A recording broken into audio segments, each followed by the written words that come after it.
Eu sou o doutor Padre Paulo Renato Dornelles, da comunidade escatológica Quíria. Acuso formalmente Francisco de ser um antipapa e, para pior, reconheço Francisco como aquele que configura o falso profeta. Olá pessoal, eu sou o Thiago Lima e estamos começando mais um vídeo aqui nesse canal. E se tem um nome que eu tenho ouvido bastante recentemente, é o do Padre Paulo Dornelles, onde as pessoas ficam pedindo para eu comentar a respeito disso, pois ele fez um pronunciamento bem intrigante. Ele disse que Papa Francisco, ele sendo um padre católico romano, um líder religioso aí do catolicismo romano, diz que Papa Francisco, que no caso é o representante de Deus aqui na Terra, de acordo com o próprio catolicismo romano, né, de acordo com a doutrina católica, ele diz que Papa Francisco está preparando o caminho para o antimessias, preparando o caminho para o anticristo. Então vou analisar agora as palavras dele, vou fazer em forma de react aqui junto com vocês, vamos analisar o que ele tem para dizer e eu vou dar a minha opinião em cima disso que ele está falando, em cima das suas atitudes, em cima do pouco que eu estudei sobre ele aí, mas que já dá para a gente espremer aí e tirar bastante coisa para a nossa consciência, para a nossa sabedoria em cima disso. Vamos ver aí o que ele tem a dizer. Nesses últimos anos de canal aqui no YouTube, meus últimos 5 anos que eu tenho aqui de canal, eu já fiz uns 2 ou 3 vídeos falando a respeito de Papa Francisco e a respeito de como ele prepara, assim, o caminho para esse anti-messias. Será que tudo isso é loucura, teoria da conspiração? Será que esse homem aí é um lunático? Será que ele está falando a verdade ou ele está batendo as bielas aí, falando coisas que não tem nada a ver? Vamos raciocinar, se você observar a sã doutrina de Cristo, o sã ensinamento de Cristo, observar a geopolítica mundial com uma sã consciência, você consegue ver que não é muito difícil de enxergar tais fatos e que está muito próximo de tudo isso acontecer. Bom, vamos analisar as palavras desse homem aí para ver o que ele pode nos passar, o que a gente pode extrair de interessante disso tudo. Vamos ver. Não é que o anticristo venha logo depois de Bergoglio, porque Bergoglio, queridos, ele vai continuar aí e comandando a contra-igreja, a seita que ele criou desde a usurpação do trono petrino, vai estar aí nesta função de antipapa até o fim. Bom, Bergoglio ali, no caso, é o nome de batismo aí de Papa Francisco, é o sobrenome dele. E ele fala sobre a usurpação ali do Bento XVI, que na verdade, eu não sei qual é o intuito dele dizer isso, se ele concorda com as coisas praticadas por Bento XVI, mas se você estudar, você vê que um não é muito diferente do outro. O caso, Bento XVI foi quem escreveu a encíclica que chama Caritas in Veritate, que solicita aí um único líder mundial. Inclusive tem uma matéria do Jornal Nacional que é muito famosa, que eu sempre costumo pôr nos meus vídeos, que mostra que já desde aquela época o catolicismo romano já vinha preparando todo esse caminho. É algo que é lento, é algo que acontece e que já é preparado de muitos anos até os dias de hoje. A crise econômica mundial foi um dos principais assuntos tratados na terceira encíclica do Papa Bento XVI. No documento direcionado a todos os bispos e fiéis da Igreja, Bento XVI pede uma reforma do sistema financeiro internacional com base na moral e na ética e sugere a criação de uma autoridade política mundial para resolver os problemas gerados pelo... Então a gente vê que tudo isso aí é um escopo de preparação da própria doutrina religiosa. A gente vê que é algo que foi feito nos últimos anos. Porém, eu não sei dizer o que Padre Dornelles pensa entre Bento XVI e também sobre Francisco. O que é interessante e algo muito intrigante é tentar entender o porquê realmente Bento XVI ele abriu mão ali do trono. É algo que deixou muitos católicos aí de cabelo em pé e que até hoje não entendem realmente o porquê. Se vocês quiserem mais pra frente, posso fazer um vídeo sobre isso, pois é um assunto muito interessante. Interrompemos nossa programação porque o Papa Bento XVI está renunciando. As disputas e politicagens já começaram quanto a quem será o 266º Papa. Foi a coisa mais chocante com a qual acho que alguém que já cobriu Itália e Roma em geral já havia lidado. Vamos continuar agora com as palavras do padre, para que a gente possa extrair mais um pouco de informação. Até aos 3 dias de trevas, quando ele, o anticristo e Lúcifer foram arrojados ao lago de fogo.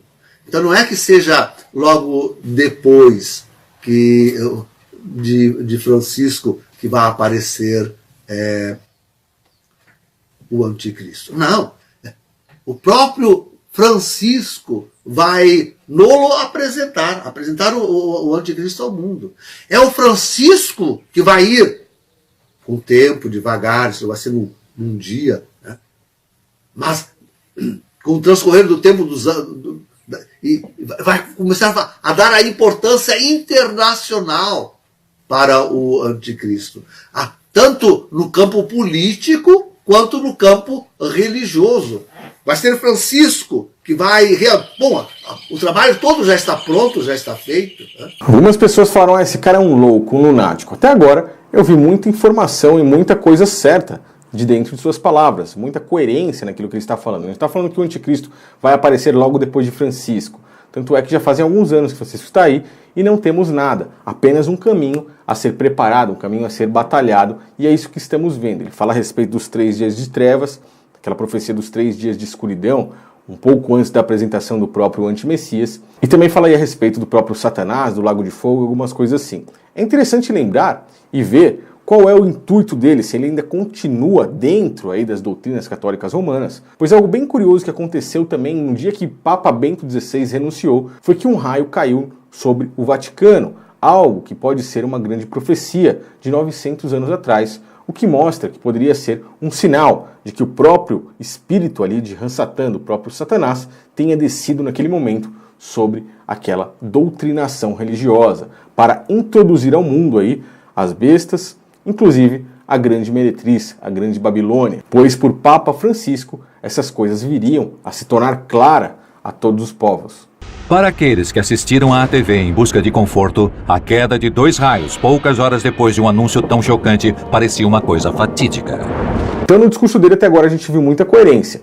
Papa Francisco virá apresentar esse único líder mundial. Eu já fiz vídeos aqui que comprovam isso. O Papa Francisco solicitando uma única liderança aí da ONU para que controle todos os presidentes, para que assim se cumpra a Agenda 2030 da ONU, um único líder mundial, um homem que cuidaria aí dos presidentes de uma forma política, religiosa, militar, ou seja, seria Deus, basicamente, aqui na Terra. Vocês acham que o Criador dos céus e da Terra se agradaria com tudo isso? Se você ler as Escrituras, você vê lá que o Criador não se agrada nem um pouco quando eles pedem reis, juízes, entre outras coisas. Imagine agora um único líder mundial. Vamos continuar aí com as palavras do padre. No mesmo capítulo 13, 11 seguintes, diz que ele dá imagem ao anticristo. Esta é a imagem de homem público, de governante do mundo. Esta é a imagem de homem religioso, coordenador para a paz, para vencer a pobreza. Ele vai ser, o anticristo vai ser o homem, vai ter a figura dada por Francisco, do grande homem que reúne todas as religiões em si mesmo. Então ele tem uma interpretação ali até mesmo coerente sobre a imagem, né, que ele vai trazer ali um ser humano, basicamente um homem comum, para estar introduzido na política, na religião mundial, no militarismo mundial, alguém que sai do nada e acaba sendo ali o centro das atenções do mundo, o cara que vai cumprir as metas da ONU, o cara que vai trazer ali a paz mundial, que vai tentar extinguir a pobreza no mundo, etc. O cara que será colocado ali no topo da cadeira. Realmente, até aí, tem bastante coerência. Agora ele começa a entrar na parte de datas. Essa parte de datas é muito complicada, a gente fala sobre isso. A gente pode especular, ver aí o que o sistema está passando para todos nós, mas realmente é muito interessante observar. Só que eu acho que muitas vezes a gente pode dar um tiro no pé quando a gente coloca datas exatas, pois ninguém sabe o dia, ninguém sabe a hora, ninguém sabe quando todas essas coisas irão acontecer. Vemos os sinais, vemos os detalhes, mas ninguém realmente sabe quando tudo isso irá acontecer. Vamos ver aí.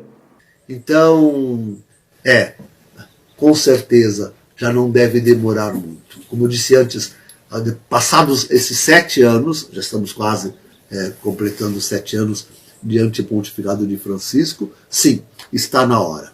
E eu acredito mesmo que ainda no primeiro semestre do ano que vem, por que não? Talvez no dia 14 de maio, que tem uma reunião tão importante de líderes, de muitos líderes do mundo lá em Roma, seja a data que Bergoglio nos apresentará, pouco antes ou pouco depois, não importa, o anticristo. Estamos perto, estamos muito perto. Bom, realmente estamos perto. Se você estudar, você vê que as coisas estão realmente acontecendo. Vamos aguardar até a data que ele passou, aí, dia 14 de maio de 2020, nessa reunião lá no Vaticano, para ver se realmente irá acontecer algo. O que ele está dizendo é que irá ser apresentado apenas. apresentará alguém ali que supostamente será esse cara. Bom, isso pode realmente acontecer. Não que o governo desse cara começará agora em 2020, eu acredito que isso leva mais alguns anos, é a minha opinião. Mas devemos estudar, devemos observar e todas as informações que aparecerem eu venho trazendo para todos vocês. Mais para frente, depois desses pronunciamentos, é claro, esse padre aí foi excomungado do catolicismo romano, né? Lógico que isso iria acontecer. Tenho uma notícia a dar a todos, de que acabo de receber correspondência da Arquidiocese Metropolitana de Porto Alegre, na qual estive inscrito durante mais de 37 anos, do decreto de declaração de censura de excomunhão late sentense. A sentença, a declaração, todos podem ver.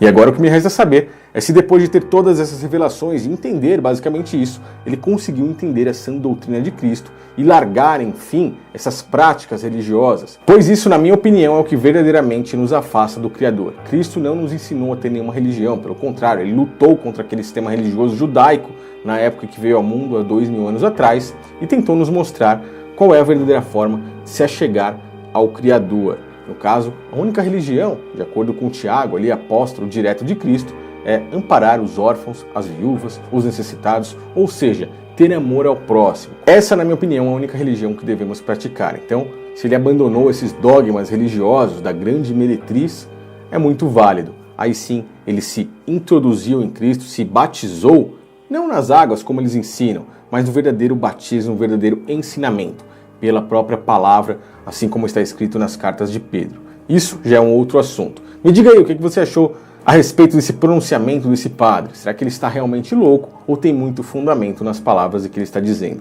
Vamos aguardar aí para ver como as coisas vão se desenrolar. Valeu, pessoal, um grande abraço a todos e até o próximo vídeo.